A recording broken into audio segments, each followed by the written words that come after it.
Welcome everyone. Ancient history में आज हम लोग देखेंगे गुप्ता डायनेस्टी के बारे में।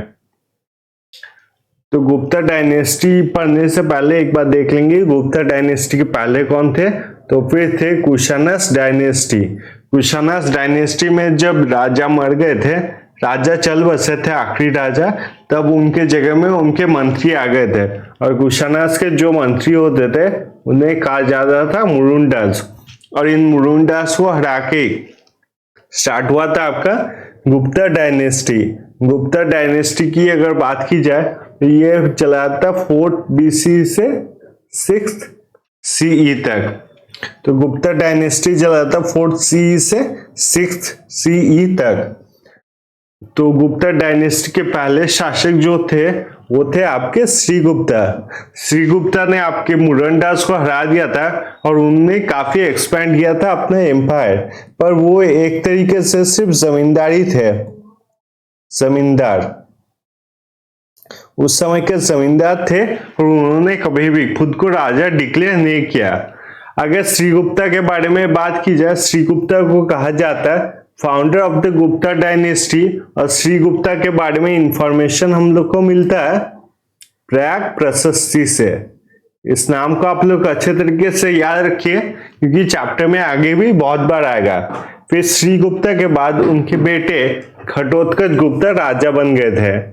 घटोत्कच गुप्ता वो पहले राजा थे जिन्होंने खुद को महाराज कहा था। तो इनसे पहले आपने देखा उनके जो पिताजी थे श्रीगुप्त, उन्होंने कभी खुद को महाराज नहीं कहा था। पर घटोत्कच गुप्त वो पहले गुप्त थे जिन्होंने खुद को महाराज का टाइटल दिया था। घटोत्कच गुप्त के बाद आते उनके बेटे जो है चंद्रगुप्त। चंद्रगुप्त वन की अगर बात की जाए तो यही है real establisher of the Gupta empire. तो गुप्ता एम्पायर के फाउंडर तो थे आपके श्रीगुप्ता, पर अगर रियल एस्टेब्लिशर कहा जाए तो वो थे चंद्रगुप्त वन। चंद्रगुप्त वन ने खुद को टाइटल दिया था महाराजा अधिराज। महाराजा अधिराज का मतलब होता है आपका किंग ऑफ किंग्स। तो उन्होंने खुद को टाइटल दिया था महाराजा अधिराज। और उन्होंने अपने समयकालीन पे एक कैलेंडर स्टार्ट किया था गुप्त एरा। ये कैलेंडर स्टार्ट किया था और खुद को महाराजा अधिराज डिक्लेयर कर दिया था उन्होंने। चंद्रगुप्त वन की अगर बात की जाए तो उन्होंने शादी की थी आपकी लिच्छवी प्रिंसेस जिनका नाम था कुमारी देवी। उनके बाद उनके बेटे राजा बने थे जिनका नाम था आपका समुद्रगुप्ता।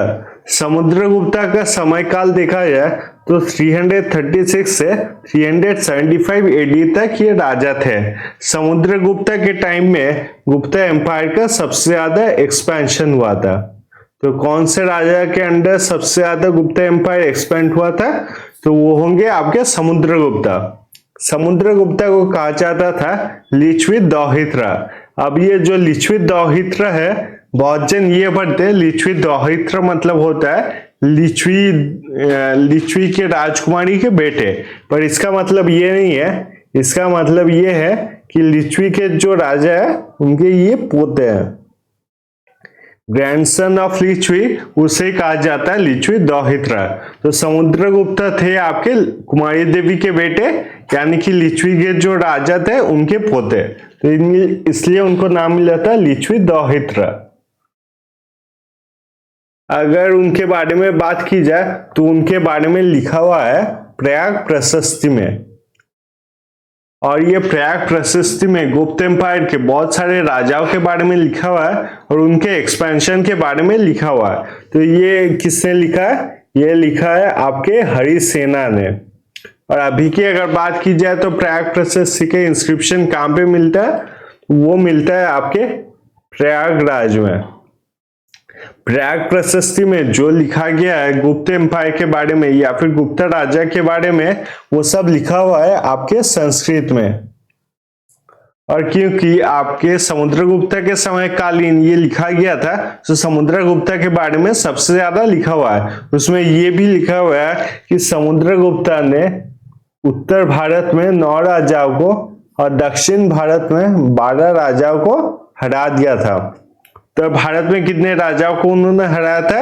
9 राजा को और दक्षिण भारत में 12 राजाओं को हरा दिया था। ये सब जब लोग पढ़ने लगे और बाहर के एक बहुत फेमस आदमी वीएस स्मिथ, उन्होंने उनको टाइटल दिया था नेपोलियन ऑफ इंडिया, कि आप सबको ही पता है नेपोलियन बोनापार्ट ने कितना ज्यादा एक्सपेंशन किया था, तो उनको नेपोलियन से कंपेयर किया गया था और उन्हें टाइटल दिया गया था आपका नेपोलियन ऑफ इंडिया। उनके दूसरे नाम की अगर बात की जाए तो उन्हें कविराजा और अनुकंपवन भी कहा जाता था। इनमें से ज्यादा फेमस आपका कविराजा ही आता है। अगर आपको एग्जाम में ये पूछे कि गुप्ता एम्पायर में जो राजा थे उनमें से म्यूजिक में सबसे ज्यादा इंटरेस्ट किसका था, तो फिर होगा आपका आंसर समुद्रगुप्ता। उनके जो कॉइन्स निकलते थे उनके टाइम में उनपे राजा के साथ दिखाया जाता था विद वीणा, जो एक म्यूजिकल इंस्ट्रूमेंट है, उसके साथ दिखाया जाता था समुद्रगुप्ता को। तो समुद्रगुप्ता का नाम क्या क्या है, कविराजा, अनुकंपवन और लिच्छवी दोहित्रा। तो ये 3 फेमस नाम है उनके। और उनके बारे में कहां पर लिखा हुआ है, तो फिर ये लिखा हुआ है आपके प्रयाग प्रशस्ति में। किसने लिखा, हरीश सेना ने। और ये कहां पर मिला है, तो फिर ये मिला है आपके प्रयागराज में। और एक नाम है उनका जो कि है नेपोलियन ऑफ इंडिया, किसने दिया था, तो वीएस स्मिथ ने। इसके बाद राजा जो बनते हैं वो है चंद्रगुप्ता टू। उनके बेटे हैं चंद्रगुप्ता टू और उनका रूल चलता है 375 से 414 तक। अगर चंद्रगुप्ता टू के बारे में बात की जाए तो उन्होंने हराया था शाका राजा को, डिफीटेड द शाका। और शाकास को हरा के चंद्रगुप्ता टू ने एक टाइटल लिया था, जो टाइटल है आपका विक्रमादित्य। और शाकास को हराने के बाद अपना ये जीतना सेलिब्रेट करने के लिए उन्होंने डिस्ट्रीब्यूट किया था सिल्वर कॉइन्स। अपने एम्पायर में उन्होंने डिस्ट्रीब्यूट किया था silver coins after defeating the Shakas. तो अगर चंद्रगुप्ता टू के बारे में बात की जाए तो चंद्रगुप्ता टू के 2 कैपिटल्स थे। एक था आपका पाटलिपुत्र और दूसरा था आपका उज्जैन। उनके 2 कैपिटल से, एक था पाटलिपुत्र और दूसरा था उज्जैन। अगर उनके कोर्ट में देखा जाए तो उनके कोर्ट में आपके नवरत्नस थे। तो नवरत्नस जैसा बाद में अकबर जो है उनके कोर्ट में भी रहते हैं नवरत्नस। तो यहाँ पर भी सेम चीज है, चंद्रगुप्ता टू के पास भी नवरत्नस पहले थे। और नवरत्न मतलब होते 9 वेरी इंपॉर्टेंट मिनिस्टर्स। जो 9 बहुत इंपॉर्टेंट मिनिस्टर्स होते थे उनको नवरत्न बोला जाता था। एक बहुत इंपॉर्टेंट चाइनीज ट्रैवलर जो है, चाइनीज मॉन्क, उनके टाइम में इंडिया पे आए थे, जिनका नाम था आपका फाजियान। तो फाजियान एक चाइनीज ट्रैवलर थे जो चंद्रगुप्ता टू के टाइम पे इंडिया में आए थे। उन्होंने चंद्रगुप्ता टू और गुप्ता एम्पायर के बारे में एक किताब लिखा था जिसका नाम था आपका फोकी की। तो ये दोनों बहुत इंपॉर्टेंट है। फाजियान किनके टाइम पे आए थे, तो चंद्रगुप्ता के टाइम पे। और उनके बारे में कौन सी किताब लिखा था, तो किताब का नाम था फोकी की। अगर चंद्रगुप्ता टू के बारे में बात की जाए तो उन्होंने नागा प्रिंसेस से शादी की थी जिसका नाम था कुबेर नागा। और उनकी बेटी हुई थी रुद्रसेना, रुद्रसेना 2। उनके बारे में जितने भी बात है वो सब लिखा हुआ है मेहरुली आयरन पिलर में।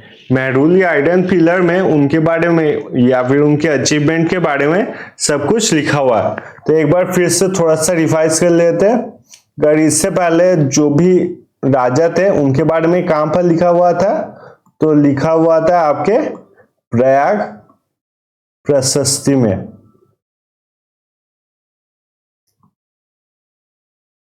और अगर चंद्रगुप्त टू के बारे में बात की जाए तो उनके बारे में लिखा हुआ था मेहरुली पिलर में। इनके आगे कौन कौन राजा थे, तो आपके राजा पहले थे श्रीगुप्त, उनके बाद उनके बेटे आए घटोत्कच,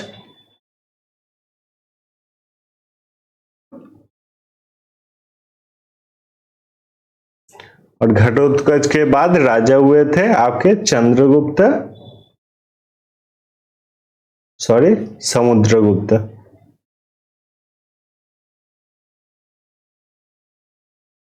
गुप्त। अब जो बाकी राजा थे जिनके बारे में थोड़ा सा इंपॉर्टेंस है, उनके बारे में एक बार देख लेंगे। स्कंदगुप्त। स्कंदगुप्त के बारे में अगर बात की जाए तो वो थे founder of the Nalanda university. उनके राज्यकालीन के टाइम पे ही हुन्स सबसे पहले भारत पे अटैक किए थे। तो उन्होंने हुन्स पे अटैक किया था सबसे पहले स्कंदगुप्त के टाइम पे। और सबसे इंपॉर्टेंट पॉइंट जो है, उन्होंने डिफीट किया था हुन्स को, इसलिए स्कंदगुप्त को एक टाइटल मिला था जो कि है आपका प्रोटेक्टर ऑफ इंडिया। तो किसे कहा जाता था प्रोटेक्टर ऑफ इंडिया? तो फिर स्कंदगुप्त को, क्योंकि उन्होंने डिफीट किया था आपके हुन्स को और उन्होंने रीएस्टैब्लिश किया था आपका सुदर्शन लेक। इसके बाद हम लोग देखेंगे भानुगुप्ता के बारे में। तो भानुगुप्ता के बारे में एक ही पॉइंट सिर्फ आपको याद रखना है कि इनके टाइम में पहली बार मेंशन हुआ था सती का। तो सती का जो सिस्टम है वो सबसे पहले इनके टाइम पे मेंशन हुआ था।